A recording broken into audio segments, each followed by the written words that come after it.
Today we're going to talk about cruciferous vegetables or crucifers. The goal is to eat one vegetable from this family each day. So this 1 pound bag of Brussels sprouts and 1 pound bag of cauliflower is enough for one person to have one serving each day for 1 week. Frozen vegetables are a fine alternative to raw vegetables. The key to cooking frozen vegetables so that they still taste good is to cook them as little as possible. So steaming in the microwave for a couple of minutes or in a steamer basket on the stove for only a couple of minutes would be plenty, because frozen vegetables are already cooked, so you need only to cook them to heat them through. If you feel gassy when eating cruciferous vegetables, Beano can help you tolerate these vegetables better as your body learns to adjust. Okay, we're gonna start with a turnip for our first cruciferous vegetable. Some turnips that are very young and very tender, it's not necessary to peel the skin, but this one's a little bit larger, and so I'm just gonna take off both ends. You can kind of see the little tiny roots on that we're taking off. And then you can either use a paring knife and just peel that thicker skin off of there, or you can use a peeler. Or if you feel adept with your chef knife, you can use that. Either way. Okay, so once the turnip is peeled, then it's important to cut it into some manageable size pieces. And so I would just cut the vegetable in half, and then you have a stable, flat side to work with.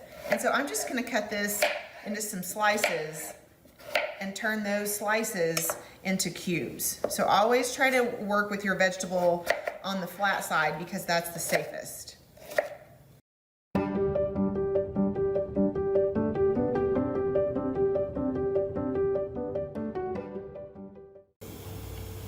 Okay, so now we just have some nice cubes that are ready for roasting or sauteing. Okay, for these radishes, I'm just simply going to tear the radish away from the tops and set these aside.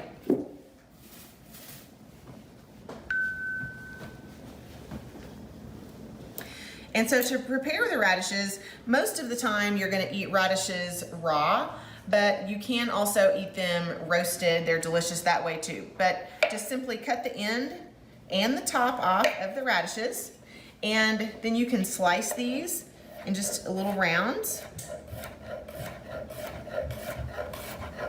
Or if it's a larger radish and you want it to be a smaller cut, you can cut that in half and then just have half rounds.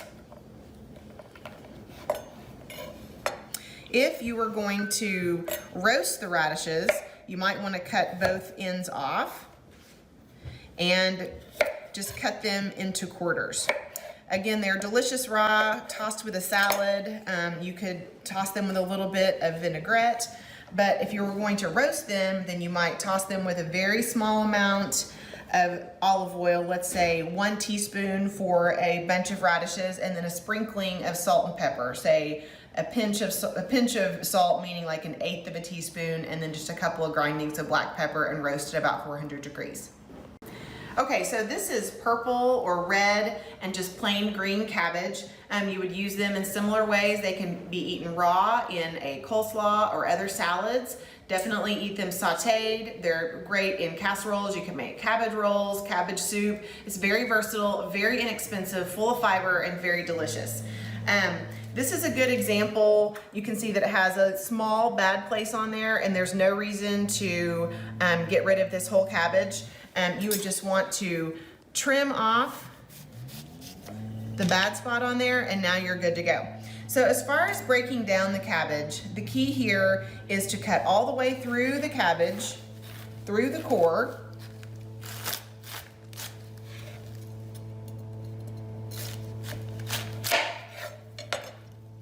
So that you have these two cores showing, and then make a V cut in the cabbage.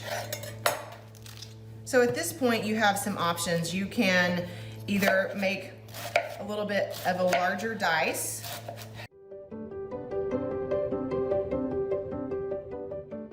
See, these are ready for saute or roasting or something with a larger application. Okay, so this time I'm going to show you how to shred the cabbage. Let's say you wanted a finer leaf for whatever you're doing. And in this case, you can just use your knife to shred it if you feel comfortable with your knife, just very finely. Go through and shred the cabbage. Or if you want an even finer, smaller shred, then use the large side of your box grater and just go to town on the cabbage.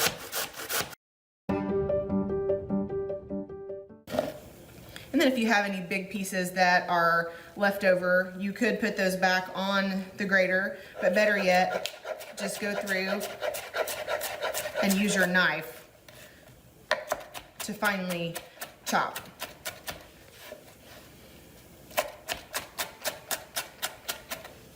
That cabbage is ready to go. Okay, so these little Brussels sprouts are a little bit like mini cabbages, and they're super delicious, but they do get a bad rap sometimes. People think they don't like Brussels sprouts, but many times it's because they're overcooked. So my recommendation would be to just simply trim the bottom off, and if you have little excess leaves, you can include those or get rid of them, but just cut them in half, and then these are just going to get tossed in a small amount of olive oil. So I'd say for 1 pound of Brussels sprouts, you would use 2 to 3 teaspoons of olive oil, and then a very small amount of salt, 1/4 teaspoon, and a sprinkling of black pepper to roast these Brussels sprouts. But again, you're just gonna cut the end off and cut them in half. So raw Brussels sprouts are super delicious, and I'm going to show you in just a minute how to prepare a salad out of those. But before that, you need to know how to break these down. And so one way you can do it is just to shred them on a grater.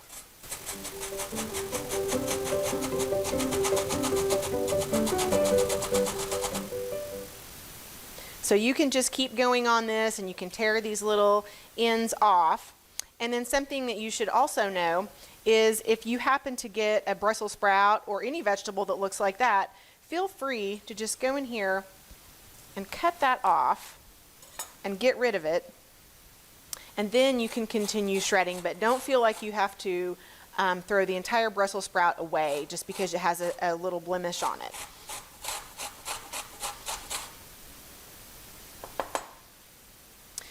Okay, so if you don't have the patience to grate all of your Brussels sprouts, you could also shred those. So what I like to do is just cut the end off and cut them in half,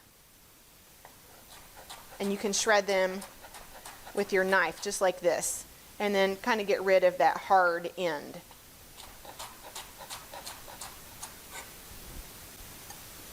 So this is a whole Brussels sprout that we're starting with. Cut that end off, cut it in half, and then you are looking for just a really tiny, skinny little shred.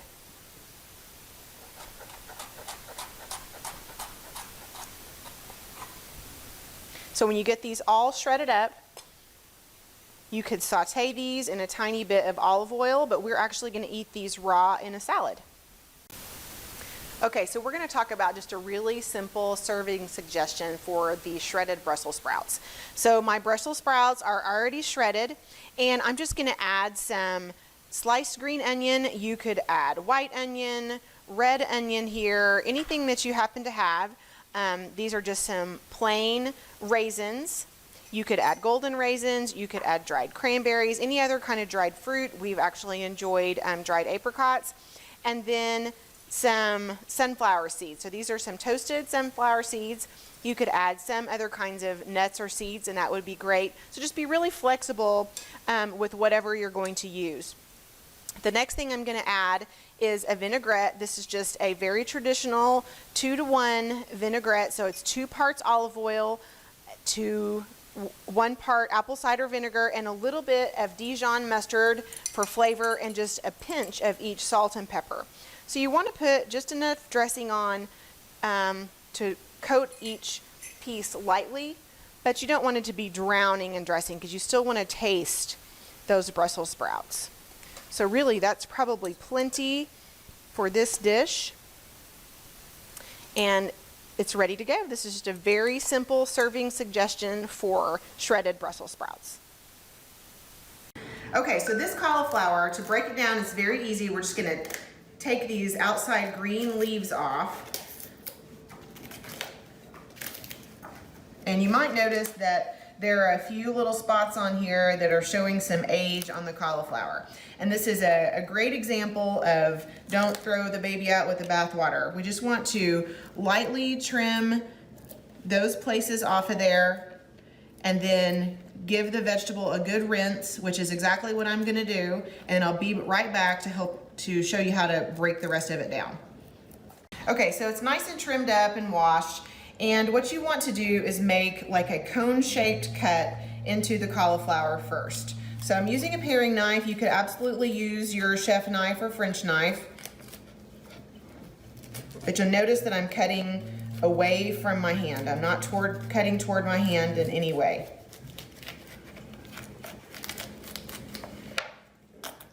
Okay, so I have a cone shape, and from there I can just start breaking it apart.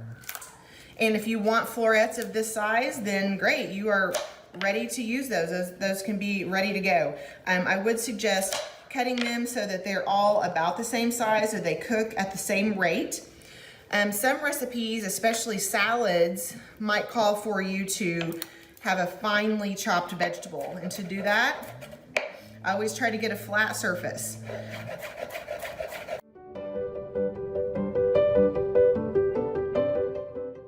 So once you have like a little pile of cauliflower, then you can come back through and almost do a mince.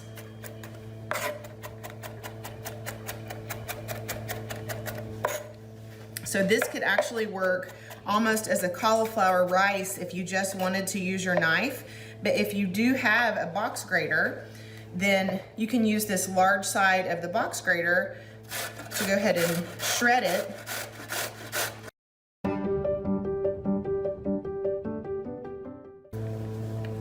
And then you have nice cauliflower rice from the box grater too. Okay, so the broccoli, I've kind of trimmed this bottom end off of this one, and I have a little tiny floret that's ready to go there. And so you could just pull these off and they're ready to go, or you could trim it up like this and remove that stalk. But don't forget that this is still very good to eat.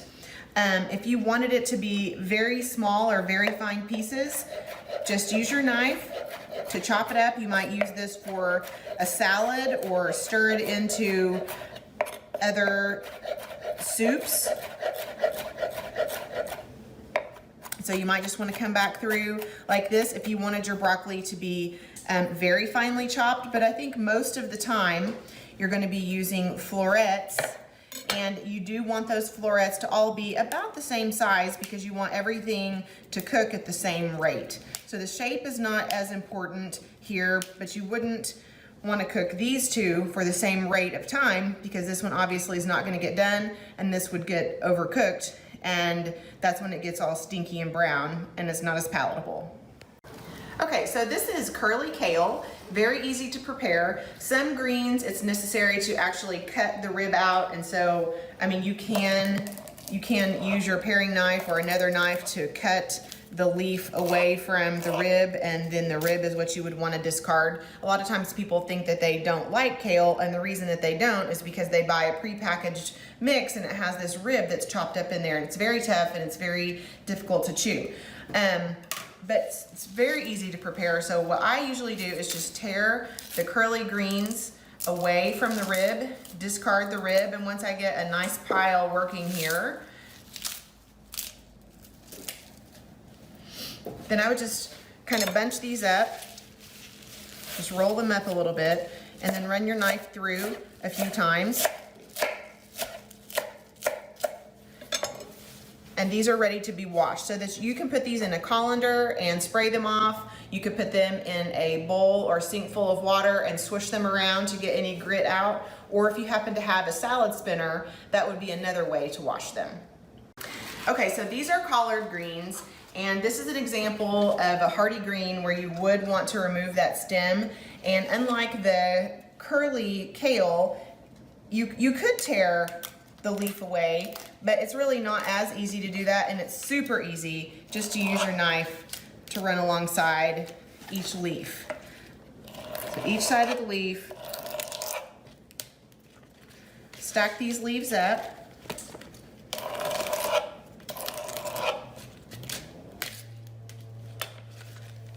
And then, after you have a nice stack, then roll them up. And you could either use your French knife like this, but if you feel more comfortable with your paring knife, you can certainly do that too.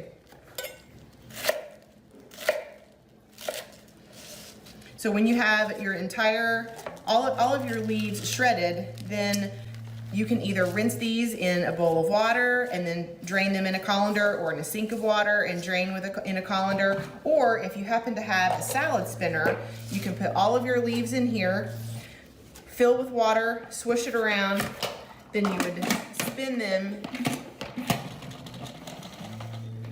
until they're totally dry. And this is a nice little gadget to have too. You can get one for about $15 at Walmart. Okay, so Swiss chard is also a member of the cruciferous vegetable family. This Swiss chard just needs to have the ends cut off, and you'll just discard those, just the cut ends. And then Swiss chard is one of those vegetables that's very mild in flavor and texture, so the flavor is going to be more akin to a spinach than it is going to be like a collard green. And the texture is, it's not necessary to cut this rib out. So in some of the other videos, you might have noticed that I cut this rib out in collard greens and mustard greens and kale because it's not tender at all. This is a very tender rib. And so what I like to do is just stack up a few leaves. That one already has the stem off for us. Cut the stems off. Set those aside because we are going to use them. Roll the Swiss chard like this. And then just come through and make a thick strip. This is called a chiffonade. You don't need to know that, but that is what it's technically called. And so you have nice strips to work with at this point. And then on the rib, I usually just cut this in 2 or 3 pieces lengthwise. These are nice and thin, so 2 is plenty. And chop these up, and when you saute the leaves, just throw these in at the same time, and they add a really beautiful color, of course, and a nice crunch. The Swiss chard that we're using today is called a ruby chard, and you can also buy a white, which is just the Swiss chard. And then also there are some that the ribs are bright yellow, hot pink, dark red, and that's called rainbow chard. So look for that in the grocery store.